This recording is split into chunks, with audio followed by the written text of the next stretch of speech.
My name is Dulcie Whitford. I'm 28 years old. For 20 years, my parents called me the slow one, while my sister Miranda collected Harvard degrees and inheritance promises. They mocked my dyslexia at dinner tables, excluded me from family decisions, and paid me a fraction of what they paid her. But on Miranda's graduation day at the Plaza Hotel, in front of 350 guests, a stranger handed me an envelope that would expose every lie my parents ever told about me. What they didn't know? Grandma had been watching. She saw everything. And she left me something that would flip the entire Whitford empire upside down. The Whitfords were old money Manhattan, the kind of family whose name appeared on hospital wings and museum plaques. My father, Gerald Whitford, ran Whitford Properties, a commercial real estate empire my grandmother Eleanor had built from a single Brooklyn office in 1965. By 2024, the company was valued at $92 million. I was born with dyslexia, diagnosed at 7. The letters on pages would swim and rearrange themselves, turning simple sentences into puzzles that took me 3 times longer to solve than other kids. My parents' response wasn't support. It was shame. When I was 12, they hired tutors for Miranda. Violin lessons at Juilliard, French immersion classes, SAT prep with a Princeton graduate who charged $400 an hour. When I asked about getting help for my reading, my mother Priscilla just sighed. Dulcie, we've already spent so much on specialists. At some point, we have to accept that some children just aren't academic. I was 12, I believed her. So I learned to adapt on my own. Audiobooks became my lifeline. I developed a system of visual notes, diagrams, and flowcharts that helped me process information in ways traditional reading couldn't. And every Sunday afternoon, I'd take the train to my grandmother Eleanor's apartment on the Upper West Side, where she'd sit with me for hours, explaining concepts through stories instead of textbooks. Dulcie, she told me once, her weathered hand covering mine, you read slower than most, but you see things others miss. That's not a disability, sweetheart. That's a different kind of vision. I didn't fully understand what she meant then. I would, eventually. But first, I had to survive another 19 years of being the Whitford family's embarrassing secret. Christmas 2018. 20 relatives gathered around the mahogany table in my parents' Upper East Side townhouse. Crystal chandeliers, catered dinner, the annual performance of Whitford family perfection. My father stood at the head of the table, wine glass raised. I'd like to make an announcement, he said, his voice carrying that boardroom authority he wore like a second skin. Miranda has been accepted to Harvard Law School, full scholarship. Applause, cheers. Miranda blushed with practiced modesty. My eldest daughter, Gerald continued, beaming, will be the first Whitford to attend Harvard in 3 generations. She's going to take this family, and this company, to extraordinary heights. More applause. Uncle Richard clapped Miranda on the shoulder. Aunt Catherine dabbed her eyes with a napkin. Then my father's gaze drifted down the table. To me. And Dulcie. He paused. The warmth in his voice evaporated. Well, Dulcie is also here. A few relatives chuckled. Soft, uncomfortable laughs. The kind people make when they don't know what else to do. Miranda didn't defend me. She laughed along with them. I stared at my plate, the roasted lamb blurred through the tears I refused to let fall. Under the table, a hand found mine. Thin fingers, papery skin. Grandma Eleanor, seated across from me, squeezed gently. When I looked up, her eyes held something fierce, something that looked almost like fury directed at her own son. She didn't say anything, not then. But 3 months later, she called me to her apartment, said she needed to show me something important. I didn't know it at the time, but that Christmas dinner, that moment of casual cruelty in front of 20 witnesses, had set something in motion, something that would take 5 years to detonate. After graduating from a state university in 2022, not an Ivy, never an Ivy, I applied for a position at Whitford Properties. I wanted to prove I could contribute, that the family business could be my path too. my father agreed to hire me as an administrative assistant. Salary, $42,000 a year. That same month, Miranda joined as chief legal counsel. Her salary, $280,000 plus bonuses. My job consisted of photocopying documents, booking conference rooms, and fetching coffee for executives who never learned my name. I wasn't invited to a single meeting, never shown a single contract, but I watched and I listened. I discovered something about myself during those long hours in the copy room. I could spot patterns others missed. When executives discussed deals in the hallway, I'd sketch diagrams of the relationships between parties, the flow of money, the potential conflicts. A skill I'd developed to compensate for my reading difficulties had become something else entirely. Grandma Eleanor had taught me this. During those Sunday afternoons at her apartment, she'd spread out old contracts from the company's early days and show me how to read them not word by word, but as systems, as structures. Your father reads contracts like a lawyer, she told me once in 2019, just before her health started declining. He looks for what he can exploit. You read them like an architect.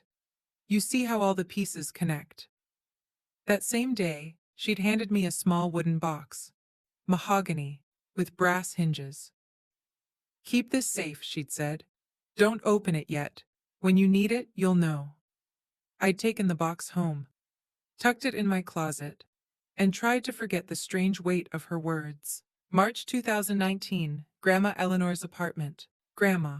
She was 82 then, her once vigorous frame grown thin, her silver hair wispy against the pillow of her armchair. But her eyes, those sharp, knowing eyes, hadn't dimmed at all. Sit down, Dulcie.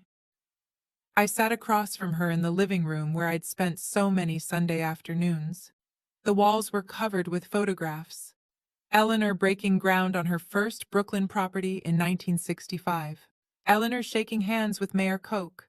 Eleanor accepting a Women in Business Award in 1987. Not a single photo of my father at the helm. I built Whitford Properties from nothing, she said, her voice carrying decades of steel. One office, one secretary, 60 years of work. Your father. She paused, and something bitter flickered across her face. Your father inherited it. He didn't build it. He doesn't understand what it means to create something. Grandma, he judges people by their credentials, their degrees, their ability to perform in boardrooms. She leaned forward. I judge people by how they treat those who can't fight back. And you, Dulcie, you're the only one in this family who knows how to be kind. She pressed the wooden box into my hands. There's something inside that might help you someday, but not yet. You're not ready yet, and neither is Gerald. Her grip tightened. When the time comes, when he shows you exactly who he is, you'll know what to do. I wanted to ask what she meant, what was inside, why she'd chosen me, but she changed the subject, started talking about the weather, her garden, the book she was reading. 18 months later, she was gone. Pancreatic cancer. I held her hand in the hospice, the only family member at her bedside. The box remained unopened in my closet. April 2024. The email arrived on a Tuesday afternoon. Subject line: Position restructuring, confidential. Dear Ms. Whitford, as part of our ongoing organizational optimization, your current position will be eliminated, effective July 1st, 2024. HR will contact you regarding severance options. I read it 3 times. The letters swam, rearranged, settled back into the same devastating message. They were firing me. That evening, I stayed late, organizing files no one would ever look at. Through the thin wall separating my cubicle from my father's corner office, I heard voices. Gerald and Priscilla. Can't have her here when Miranda takes over, my father was saying. It looks bad. The CEO's sister working as a secretary. People will ask questions. What kind of questions? Why she's not in leadership. Why we haven't promoted her. A pause. Why she's the way she is. My mother's response came soft, almost gentle. We've done everything we could for her, Gerald. Some children just don't have what it takes. Exactly. So she needs to go. We'll give her a generous severance. She can find something else, something more suited to her abilities. I pressed my palm against the wall. $42,000 a year. My studio apartment in Queens, shared with two roommates, cost $1,800 a month. No savings, no safety net. If I lost this job, I'd be homeless within 2 months. But the money wasn't what made my chest tight. It was the realization settling into my bones like frost. If I let them do this, if I accepted their version of who I was, I would spend the rest of my life as the family failure. Not because I'd actually failed, but because I'd never been given the chance to succeed. Miranda's graduation party was tomorrow. I wondered what other announcements my father had planned. May 15th, 2024. The Plaza Hotel. Grand Ballroom. 350 guests filled the gilded room. Business partners, investors, lawyers from white shoe firms, extended family members I barely recognized. Crystal chandeliers cast prismatic light across silk tablecloths. A 12-piece orchestra played Gershwin in the corner.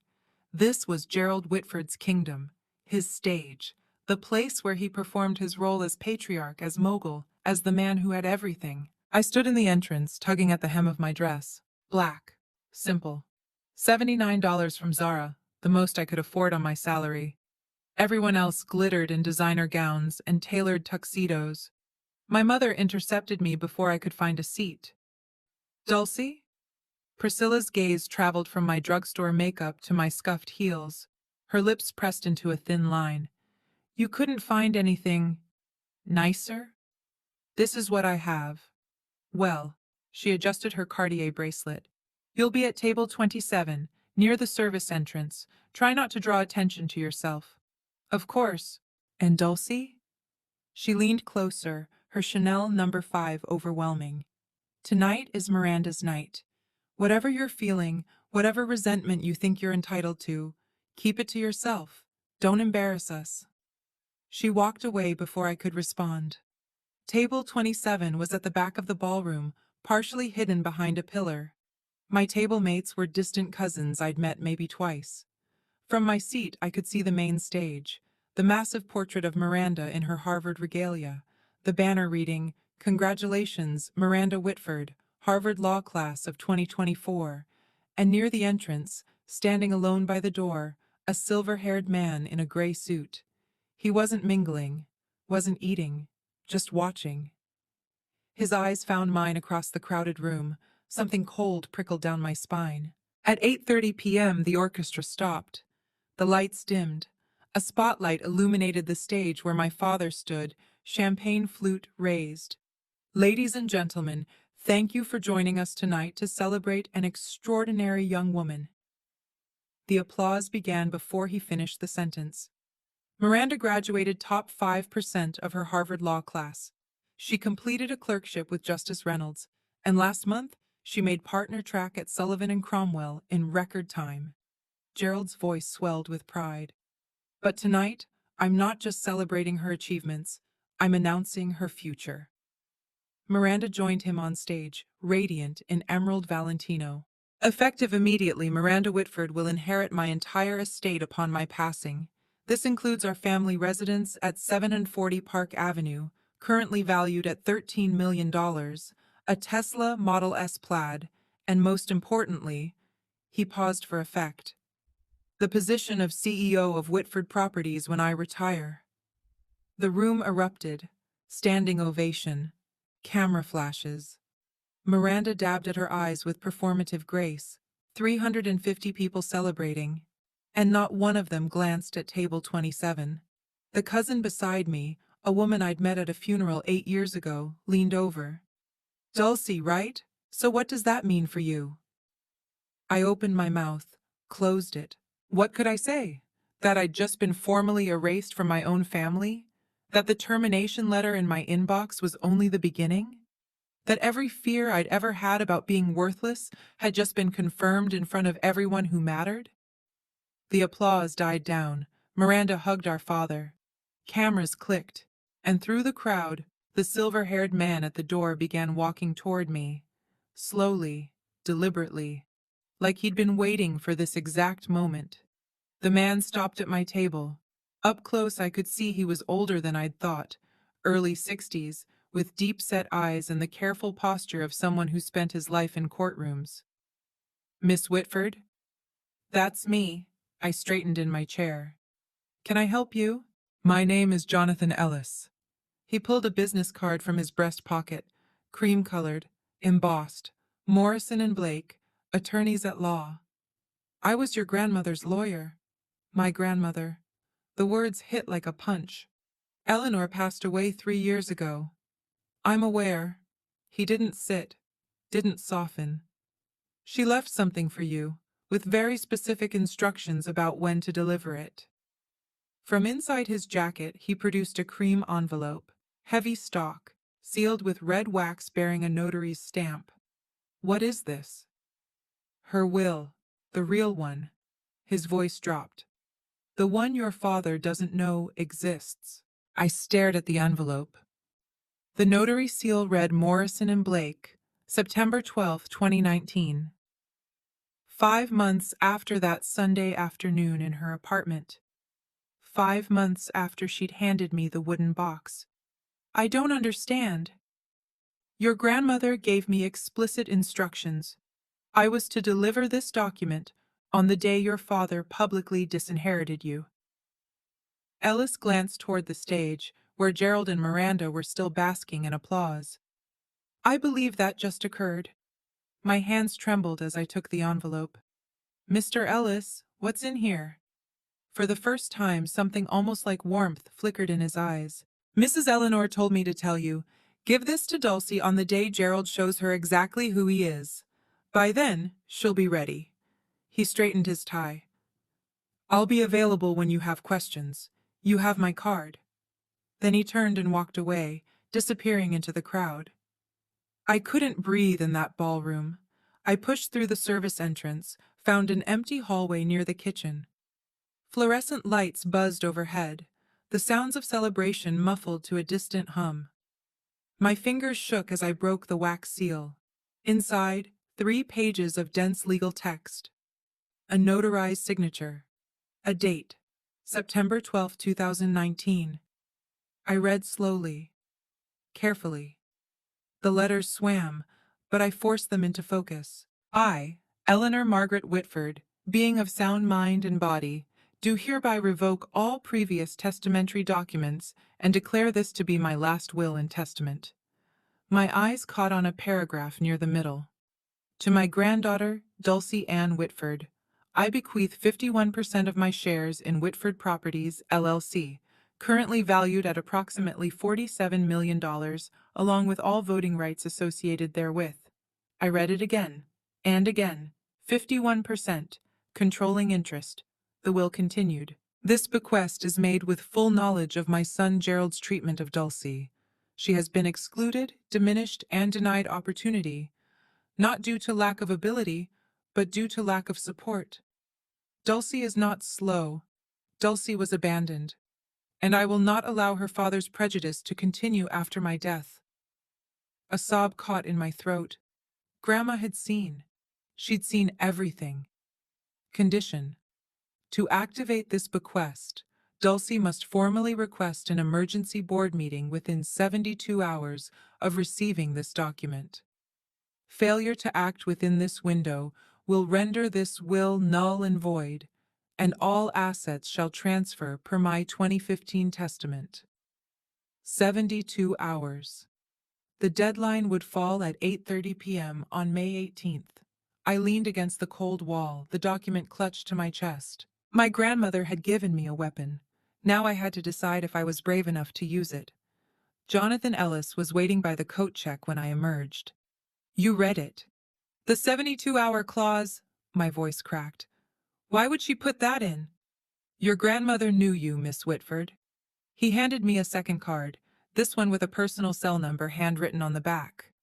She knew that if she gave you unlimited time, you might convince yourself not to act. The deadline isn't a punishment, It's permission. Permission? To stop waiting for your family to change their minds about you, to take what's rightfully yours. He checked his watch. The deadline is 8:30 p.m., May 18th. 3 days. If you want to proceed, you'll need to submit a formal request for an emergency board meeting. I can help you draft it. Through the ballroom doors, I could see my father still on stage, posing for photographs with Miranda. My mother circulated among guests, accepting congratulations as if she'd earned them herself. If I did this, if I invoked the will, I would destroy every relationship I had left. My parents would never forgive me. Miranda would see it as betrayal. But if I stayed silent, I would accept their verdict. I would become exactly what they'd always said I was, the failure, the slow one, the daughter who didn't matter.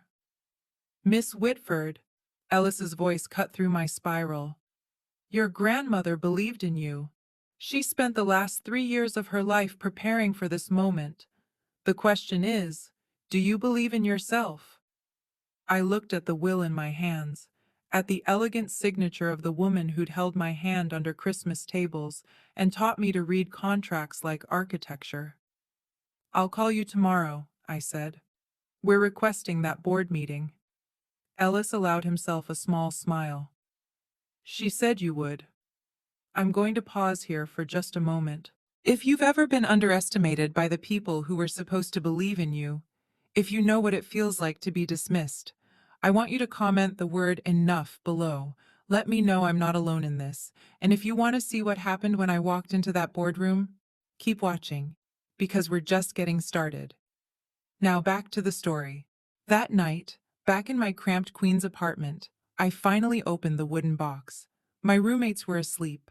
The only light came from the street lamp outside my window, casting orange stripes across my bed where I sat cross-legged, the mahogany box in my lap. The brass hinges creaked as I lifted the lid. Inside, a handwritten letter on Eleanor's personal stationery, a faded document with a 1965 date stamp, and a USB drive, sleek and modern, clearly added much later. I reached for the letter first. My dearest Dulcie, if you're reading this, then Jonathan has done his job, and your father has done exactly what I feared he would. I'm sorry I couldn't protect you while I was alive, but I can protect you now. The enclosed document is the original partnership agreement from 1965, when I founded Whitford Properties with 2 colleagues who have long since passed. Your father has never seen it. It establishes that the founder's shares carry permanent voting rights that cannot be diluted or transferred without board approval. The USB contains something else. Something your father hoped I'd forgotten. In 2018, Gerald proposed a resolution to reduce my voting rights from 51% to 10%. His stated reason? I was too old to understand modern business. The real reason? He wanted control, and I was in his way. The board rejected his proposal by 2 votes. I was one of those votes. I never forgot what he tried to do. And I never forgave him for the way he treated you to justify it, as though diminishing you somehow proved I was unfit. Use this wisely, Dulcie. Not for revenge, for justice. All my love, Grandma Eleanor. I plugged the USB into my laptop.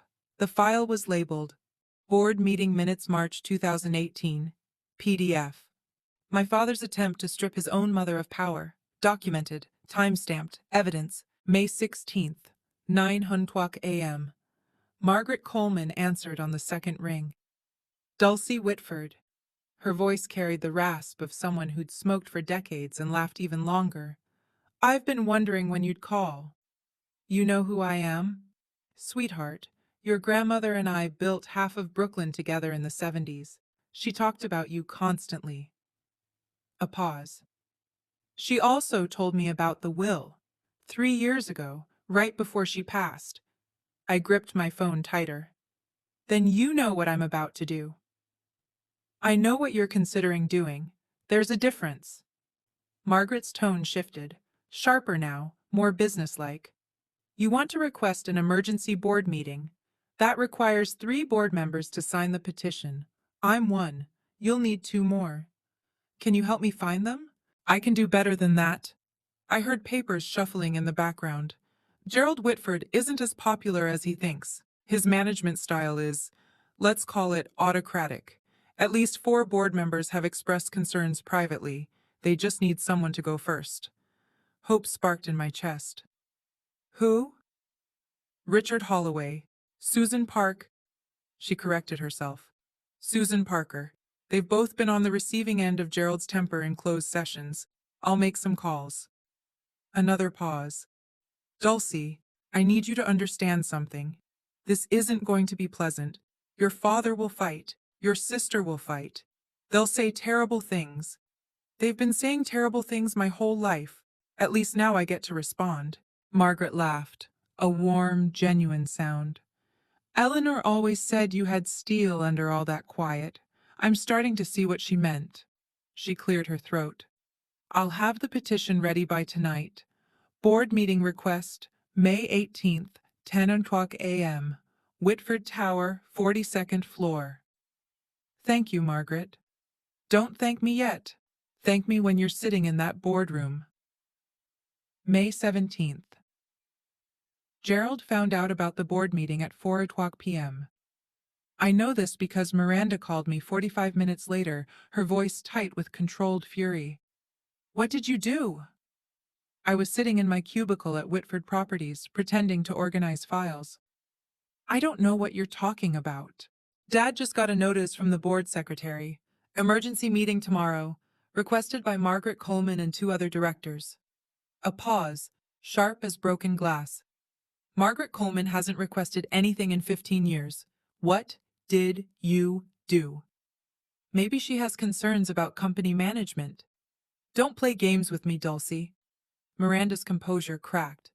If you're trying to embarrass us, trying to make some kind of scene, I'm just doing my job, Miranda. Same as always. She hung up without saying goodbye. 20 minutes later, Gerald stormed past my cubicle on his way to his office.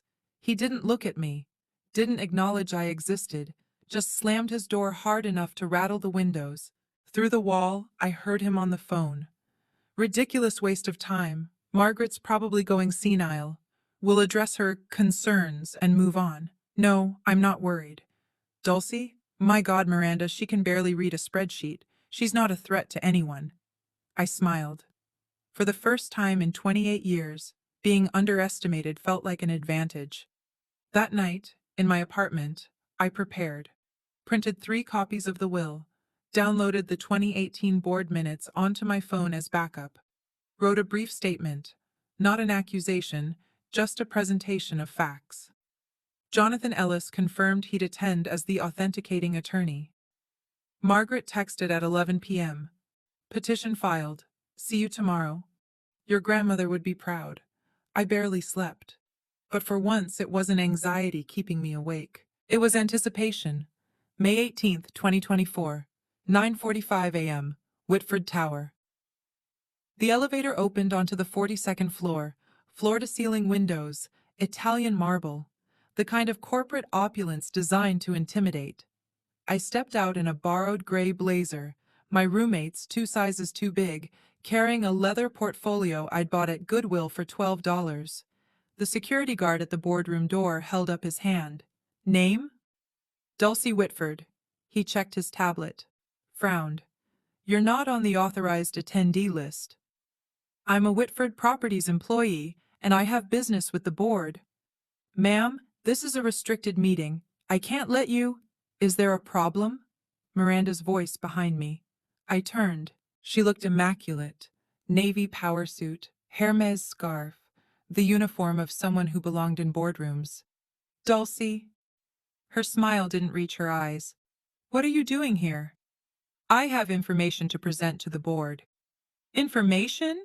Miranda laughed, a sharp performative sound. About what? You work in the copy room. The nature of my presentation is confidential. You don't even know what ROI stands for. Return on investment. It's not that complicated. Miranda's smile flickered. Before she could respond, our father appeared at the end of the hallway, flanked by 2 senior executives. What's going on here? Dulcie wants to attend the board meeting, Miranda said. I was just explaining that's not possible. Gerald looked at me the way he always did, like I was a stain he couldn't quite scrub out. Dulcie, go back to your desk. This doesn't concern you. Actually, a voice called from inside the boardroom. It does. Margaret Coleman appeared in the doorway. 72 years old, silver-haired, standing with the quiet authority of someone who'd been building empires when Gerald was still in diapers. I invited her. She has standing to address the board. Margaret smiled. Let her in. Gerald's jaw tightened. For a moment I thought he might physically block the door. But Margaret Coleman had been a board member for 32 years. Her authority in that room exceeded his. Fine. My father's voice was ice. Let her speak. We'll see how long it takes before she embarrasses herself. The boardroom was smaller than I'd imagined. An oval table of polished walnut, 12 leather chairs, portraits of past executives on the walls, including, I noticed, my grandmother Eleanor, her painted eyes seeming to watch from above the fireplace. 12 board members took their seats. Gerald at the head, Miranda to his right, not officially a board member yet, but positioned as heir apparent. I was directed to a chair at the far end, the children's table of corporate governance. In the corner, Jonathan Ellis sat with his briefcase. He caught my eye, nodded once. Robert Hartley, the board chairman, a distinguished man in his mid-60s who'd known my grandmother for decades, called the meeting to order. This emergency session was requested by Margaret Coleman, Richard Holloway, and Susan Parker. Margaret, you have the floor. Margaret rose. Thank you, Robert. I'll keep my remarks brief. She gestured toward me. The matter I wish to address concerns a document that has recently come to light, a document that affects the ownership structure of this company. I yield my time to Miss Dulcie Whitford.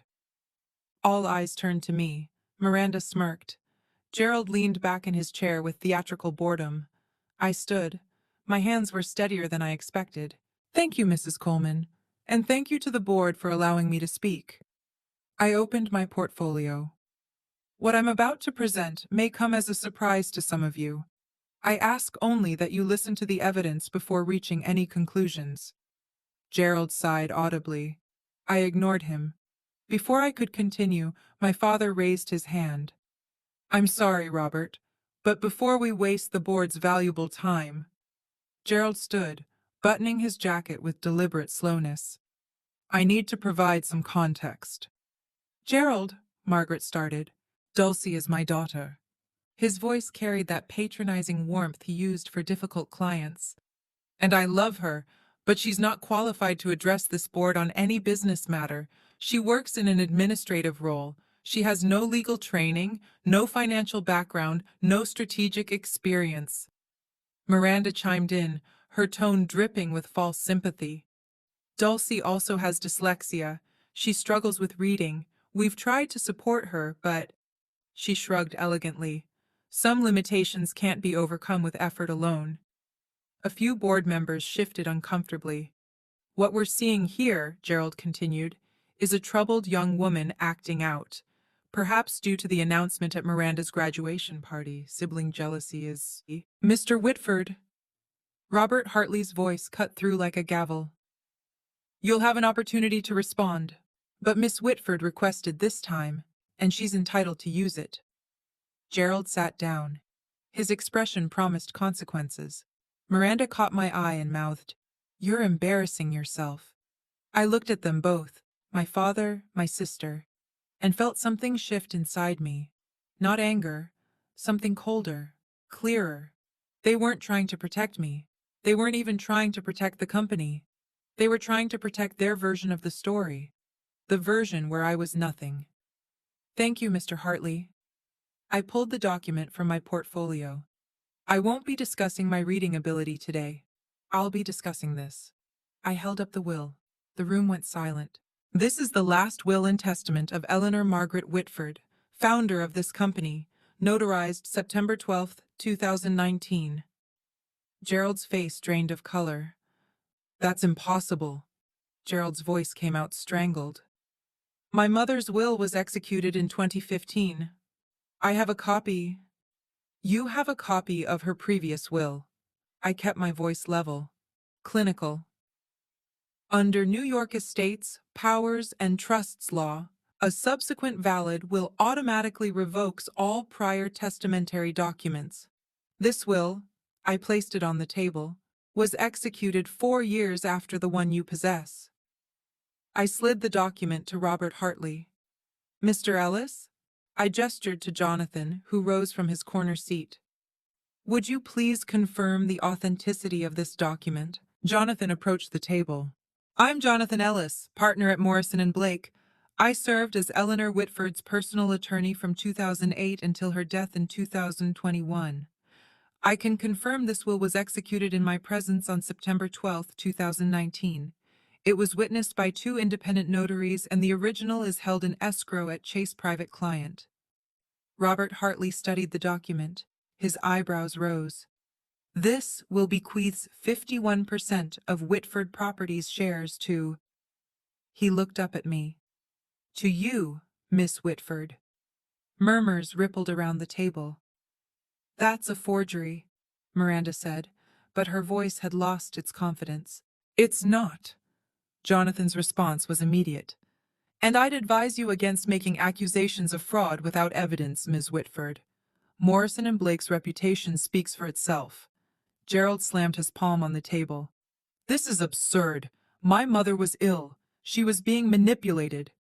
Manipulated? I pulled out my phone. Perhaps you'd like to explain this then. I pressed play on the 2018 board meeting audio. My father's voice filled the room. Eleanor is 81 years old. She doesn't understand modern business. I moved to reduce her voting rights to 10%. The recording ended. The silence that followed was absolute. That recording? Gerald's face had turned a mottled purple. That was a private board discussion, which Eleanor attended. I kept my voice steady. She recorded it, as was her right as a shareholder. Robert Hartley set down the will. His expression had shifted from neutral to something harder. Miss Whitford, would you read the relevant passage aloud? For the record. I nodded, took a breath. To my granddaughter, Dulcie Ann Whitford, I bequeath 51% of my shares in Whitford Properties LLC, along with all voting rights associated therewith. I paused, letting the words settle. This bequest is made with full knowledge of my son Gerald's treatment of Dulcie.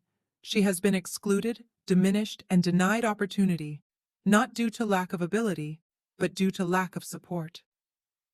Miranda made a choking sound. Dulcie is not slow. Dulcie was abandoned, and I will not allow her father's prejudice to continue after my death. I looked directly at my father. Gerald has confused credentials with character, degrees with worth. He tried to strip me of my voting rights because I saw through him. He marginalized Dulcie because she reminded him of the kind of person he refuses to be. Gerald said nothing. His hands, I noticed, were trembling. The will concludes, I built this company from nothing. I choose who carries it forward. I choose Dulcie. Robert Hartley removed his reading glasses. Jonathan, you can confirm this document is legally binding? I can. The 2015 will is superseded. As of this moment, Dulcie Whitford is the majority shareholder of Whitford Properties. Margaret Coleman smiled quietly. Richard Holloway and Susan Parker exchanged glances, and for the first time in my life, I watched my father look at me with something other than dismissal. It was fear.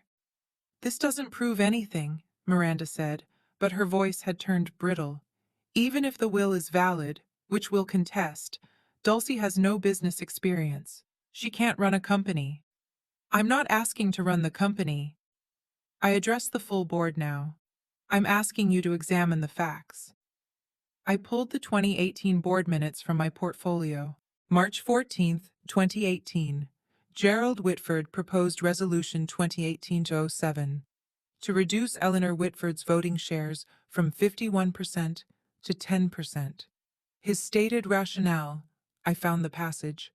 The founder is no longer capable of understanding modern business operations. That was taken out of context, Gerald said. The resolution failed by 2 votes, Eleanor's vote and Margaret Coleman's. I looked at Margaret. Is that accurate? Margaret nodded slowly. It is. Eleanor called me that night. She was devastated. Not because of the resolution, she knew it would fail, but because her own son had tried to take everything she'd built. This is ancient history, Gerald started. It's evidence. I cut him off. Evidence that my grandmother wasn't suffering from diminished capacity when she wrote that 2019 will. She was protecting herself from her own son, and she was protecting me. Robert Hartley looked around the table. Does anyone else have documentation contradicting what's been presented? Silence. Gerald? My father's jaw worked. No words came. Miranda? My sister stared at the table. Her perfect composure had cracked entirely. Richard Holloway spoke for the first time. Robert, I think we need to recess and have legal counsel review these documents.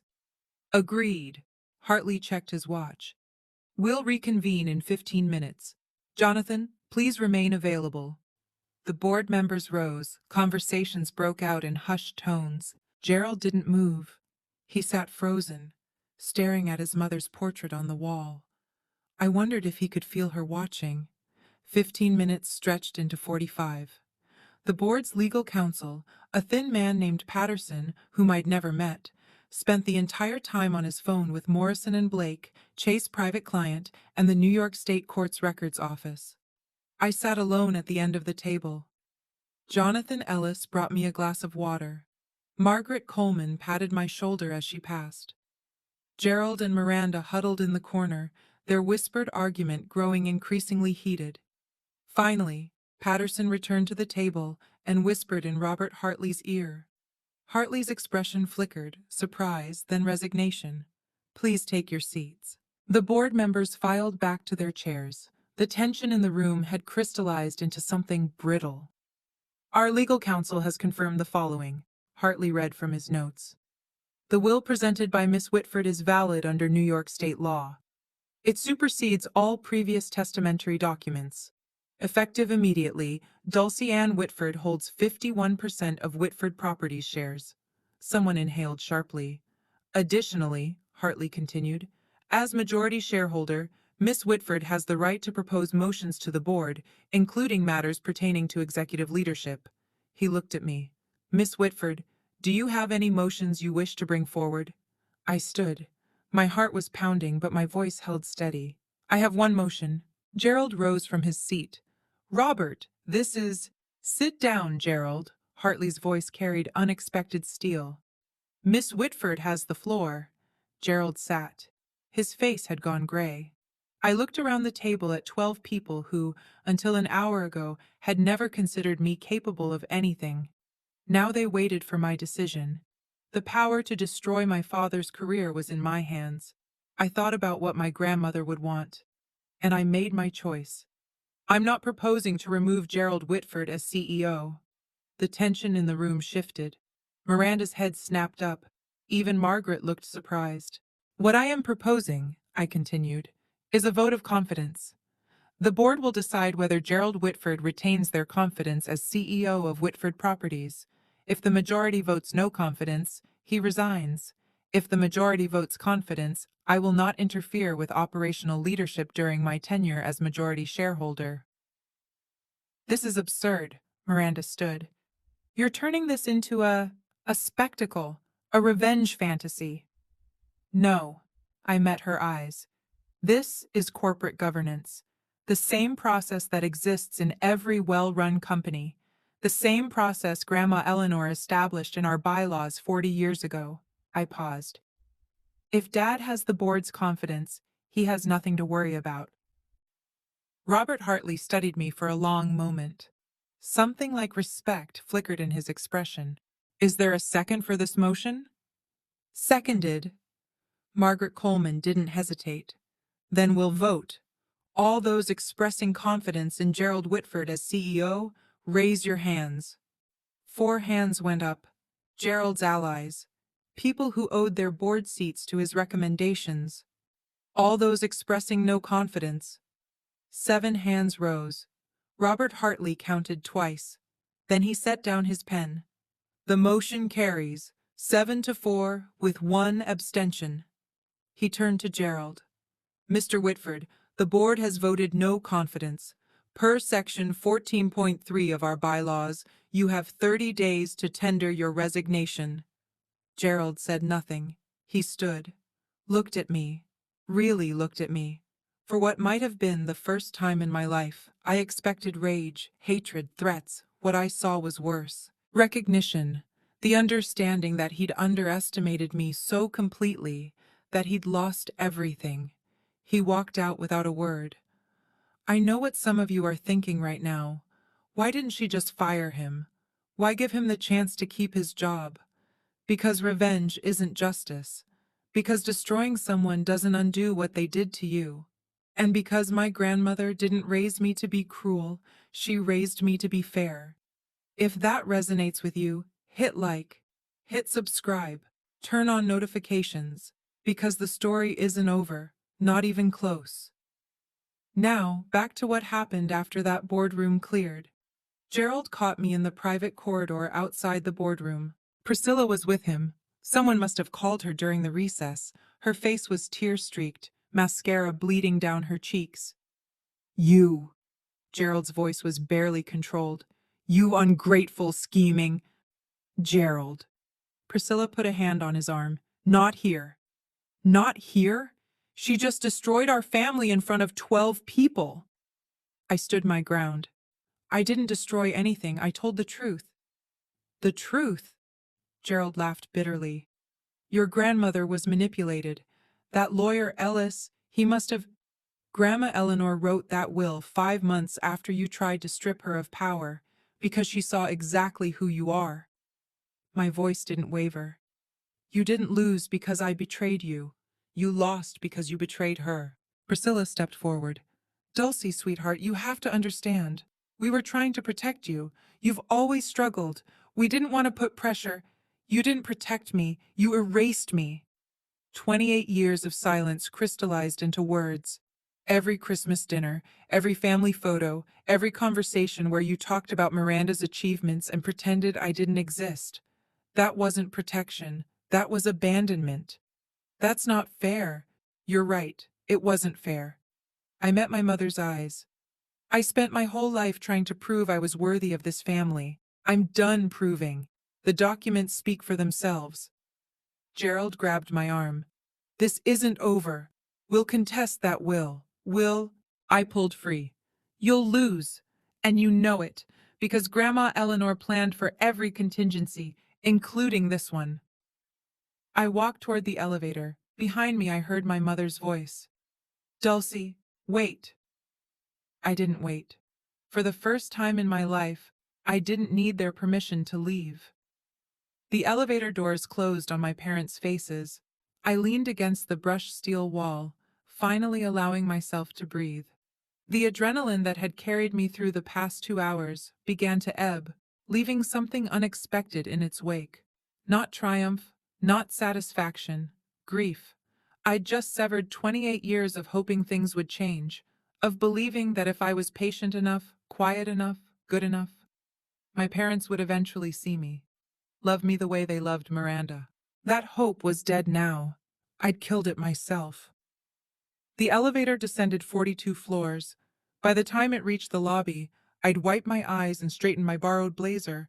Jonathan Ellis was waiting by the security desk. That was... He searched for the word. Remarkable. It was necessary. Your grandmother would agree. He fell into step beside me as I walked toward the exit. What happens now? Now I go home, sleep, try to figure out what my life looks like without the family I thought I had. And the company? I don't want to be CEO. I never did. We stopped at the revolving doors. I just want the company my grandmother built to be run by people who actually care about it. Not people who see it as their personal inheritance. Ellis nodded slowly. The board will want to meet with you, discuss transition plans, your role going forward. I know, but not today. I pushed through the door, felt the Manhattan sunlight hit my face. Today, I just need to be Dulcie Whitford, not a shareholder, not a victim, not a symbol. And tomorrow? I looked back at Whitford Tower, 42 stories of glass and steel bearing my family's name. Tomorrow I start building something new. May 19th, 2024. Gerald Whitford signed his resignation letter at 4 p.m. I wasn't there. I learned about it through an email from Robert Hartley. Miss Whitford, your father has tendered his resignation effective June 15th, 2024. The board has appointed me as interim CEO while we conduct a search for permanent leadership. Additionally, the board has voted to offer you a formal position, strategic advisor to the board. This role would allow you to participate in major decisions while you determine your long-term relationship with the company. Please let me know your thoughts. Regards, Robert Hartley. I read the email 3 times, habit, and then forwarded it to Jonathan Ellis for review. His response came within an hour. Fair offer, no hidden strings. Congratulations, Dulcie. That evening, an all-staff email went out. To the Whitford Properties team. Effective June 15th, Gerald Whitford will step down as CEO. Robert Hartley will serve as interim CEO. Additionally, the board welcomes Dulcie Whitford as a strategic advisor in her capacity as majority shareholder. We thank Gerald for his years of service and wish him well in future endeavors. My phone buzzed with messages. Colleagues I'd worked beside for 2 years, people who'd never learned my name, suddenly wanted to have coffee, to reconnect, to catch up. I ignored most of them. But one message stood out.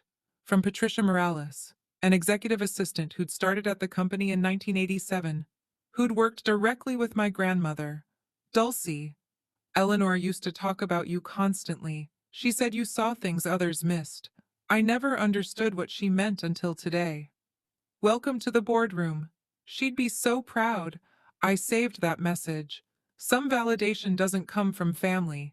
Sometimes that's better. 1 week later, the story went public. New York Business Journal. Whitford Properties. Shakeup. Founder's granddaughter takes control after secret will surfaces. The article didn't name me directly. Corporate privacy laws prevented that, but anyone in Manhattan real estate circles knew exactly who it was about. In a dramatic turn of events, the heir apparent to the Whitford Properties empire has been displaced by a previously unknown family member. Sources close to the board describe the transition as long overdue and cite concerns about the former CEO's management style. Gerald and Priscilla canceled their appearance at the Metropolitan Museum Gala. Health reasons, according to their publicist. 3 investment partners requested meetings with me personally, not with my father, not with the board, but with me. 2 of them, after an hour-long conversation each, confirmed they'd continue their relationship with Whitford Properties. We've had concerns about Gerald's leadership for years, one admitted. Your grandmother built something special. It's good to see her vision protected. The social fallout rippled outward. Friends of my parents suddenly remembered previous engagements. Invitations to charity events dried up. The Whitford name, which had once opened every door on the Upper East Side, now carried an asterisk. I didn't celebrate their humiliation, but I didn't mourn it either. Margaret Coleman called me on Saturday morning. How are you holding up? I don't know yet. Ask me in 6 months. Fair enough. A pause. Eleanor would have handled it exactly the same way, you know. The vote of confidence instead of termination, giving him a chance he didn't deserve. She laughed softly. She always said mercy was the ultimate power move. I thought about that for a long time after we hung up. Mercy wasn't weakness. Mercy was choice. And for the first time, the choice had been mine. June 8th, 2024. 3 weeks after the board meeting. My phone rang at 2 p.m. Dulcie? My mother's voice sounded smaller than I'd ever heard it. Can we talk? Just us? I agreed to meet her at a coffee shop in Midtown. Neutral territory. No chance of Gerald appearing with lawyers. Priscilla was already there when I arrived. She looked older somehow. The careful makeup couldn't hide the exhaustion beneath. Thank you for coming. She wrapped her hands around a cup she hadn't touched. I know I don't deserve it. What do you want, Mom? To apologize. The word came out cracked. For everything. For the way we treated you. For the things we said. for the things we didn't say. Are you apologizing because you're sorry, or because everything changed? She flinched. The question hung between us like smoke. Both, she finally admitted. I'm ashamed to say it, but both. Her eyes welled. I was so focused on Miranda's success, on maintaining appearances. I told myself we were protecting you from expectations you couldn't meet. But that was a lie I told myself, so I wouldn't have to feel guilty. You let Dad call me worthless in front of family, in front of business partners. You never defended me, not once. I know. A tear slipped down her cheek. I know, and I can never undo it. But Dulcie, I don't want to lose you entirely. I don't know if that's even possible anymore, but I had to try. I looked at this woman who'd been my mother for 28 years, who'd braided my hair as a child and forgotten my birthday as an adult. I can't pretend the last 20 years didn't happen, I said slowly, but I'm willing to try building something new, something honest. She nodded, unable to speak. It wasn't forgiveness, but it was a start. August 2024, 2 months later. Miranda called while I was walking through Central Park. I almost didn't answer. Dulcie, I know I have no right to ask, but can we meet? There's something I need to say. We sat on a bench near Bethesda Fountain. The August heat pressed down like a weight. Miranda looked different. The armor of perfection she'd worn her whole life had cracked. Dark circles under her eyes, hair pulled back carelessly. I've been in therapy, she said without preamble. Since May, 3 times a week. That's good. It's brutal. She laughed humorlessly. Turns out, being the golden child isn't actually a gift. It's a different kind of cage. I waited. Dad expected me to be perfect. Every grade, every achievement, every award was never enough. It was just the baseline for what came next. She stared at the fountain. And the way they treated you, I told myself it was just how things were, that you were different, that I was protecting you by not challenging them. You weren't protecting me. No, I was protecting myself. Because if I defended you, I became a target too. She finally looked at me. That's not an excuse, it's just the truth. What do you want from me, Miranda? Nothing. I don't deserve anything. Her voice cracked. I just wanted you to know. I see you now. Really see you. And I'm sorry I didn't look sooner. We sat in silence, two sisters who'd grown up in the same house as strangers. I can't go back to how things were, I said finally. But I'm not interested in staying enemies either. Maybe we start over, from scratch. Miranda's eyes filled with tears. I'd like that. It wasn't the sister relationship I'd wanted as a child, but maybe it could become something real. November 2024, 6 months after the board meeting. I moved into my own apartment in Brooklyn Heights. 1 bedroom, pre-war building. A view of the bridge my grandmother had walked across to her first office in 1965. The rent was more than I'd ever paid, but I could afford it now. My new salary as Director of Sustainable Development at Whitford Properties, $185,000 a year, plus dividends from my shares. The title was my idea. A new division focused on green building practices, sustainable real estate, environmental impact assessments. The kind of innovation my grandmother would have championed if she'd lived to see it. Gerald called once a month now. Short conversations, polite. He asked about the weather, about my new apartment, about work. We both pretended the past hadn't happened. It was easier that way. Priscilla and I had lunch every other week. Slowly, awkwardly, she was learning to see me as a person instead of a problem. It wasn't the mother-daughter relationship I'd dreamed of, but it was honest, which was more than we'd ever had. Miranda and I got coffee on weekends sometimes. We were learning each other, really learning, for the first time. She told me about the pressure she'd carried. I told her about the loneliness. Neither of us pretended the past was okay. But we were writing a new story. On the wall of my apartment, I'd hung my grandmother's portrait. the same one that had watched over the boardroom for 40 years. Sometimes, when the evening light hit it just right, I could almost see her smiling. "You did it, Grandma," I thought. "You gave me the tools. I just had to be brave enough to use them. 6 months ago, I was invisible. Now I was finally, fully, myself." Looking back, I understand something now that I couldn't have understood at 27. My grandmother didn't leave me 51% of her company because I was better than Miranda. She left it to me because she knew I wouldn't let power corrupt me the way it had corrupted my father. Dyslexia isn't my flaw. It's part of who I am, like my visual memory, my patience, my ability to see patterns others miss. The things that made me slow in my parents' eyes were the same things that made me see the truth when everyone else looked away. Gerald judged worth by credentials, by degrees, by performance. Eleanor judged worth by character, by kindness, by the way people treated those who couldn't fight back. And now, finally, I get to judge my own worth, not by what my parents say, not by what my sister achieved, not by what any stranger on the internet thinks, by my own standard, my own measure, my own truth. If you're watching this and you recognize yourself in my story, if you've ever been the overlooked one, the dismissed one, the one they said would never amount to anything, I want you to know something. You don't need a secret inheritance to prove your value, but you do need to give yourself permission to stop seeking approval from people who will never give it. Boundaries aren't walls, they're doors. They let you decide who gets access to your life and on what terms. My family hurt me for 28 years, but I didn't need to hurt them back to find peace.